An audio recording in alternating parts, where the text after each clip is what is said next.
Hindi lang sa entablado at telebisyon kayang magpakilig si Bel Mariano, pati sa evacuation center ay ramdam ang kanyang love and care. Sa gitna kasi ng baha at unos, nagsilbing ray of sunshine ang actress-singer sa isang evacuation center sa Hapay na Mangga Elementary School, kung saan namahagi siya ng tulong sa mga nasalantang pamilya sa Taytay, Rizal.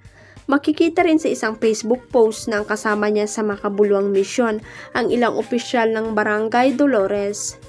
Ngayong araw ay nagatid ng tulong ang sikat na actress-singer na si Miss Bel Mariano kasama ang ating kapitan, Paklib at Kagro ni Toronic Deson upang mamahagi ng bigas at grocery packs para sa mga pamilyang pansamantalang nanunuluyan sa Happy na Mangga Elementary School Evacuation Center. Saad sa caption, "Mensay pa, maraming salamat sa patuloy niyong malasakit at pagmamahal para sa ating barangay."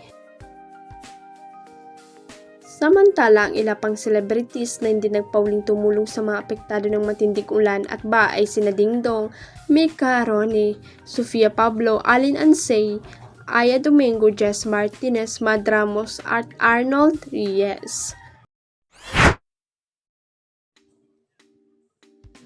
Hindi napagilan ng aktor na si Joseph Marco na kunin at alagaan ang kuting na kanyang natagpuan. Sa kanyang Instagram page ay ibinahagi niya ang isang reel ng kanyang nakitang kuting sa gitna ng ulan habang siya ay pauwi. Kwento ni Joseph, wala daw siyang plano na mag-ampon at magdagdag dahil marami na siyang alagang pusa. Ngunit hindi raw kaya ng kanyang konsensya na iwan ang kuting lalo't na't maulan.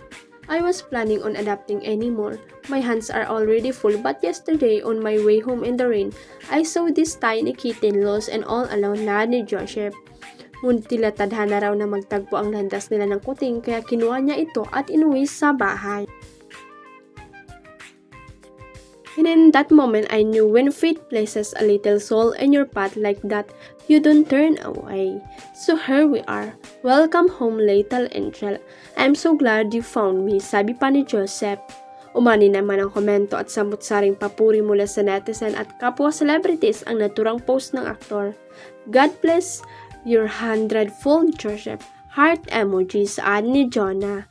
Chika naman ng isang netizen, "Two souls found each other because there is a reason, maybe to lighten the burden each other carries. We're happy to know that you have a heart for creatures that are often of no value to others. May God bless you further." Huwag kalimutang i-click ang subscribe button at i-ring ang notification bell para sa latest at legit chika updates.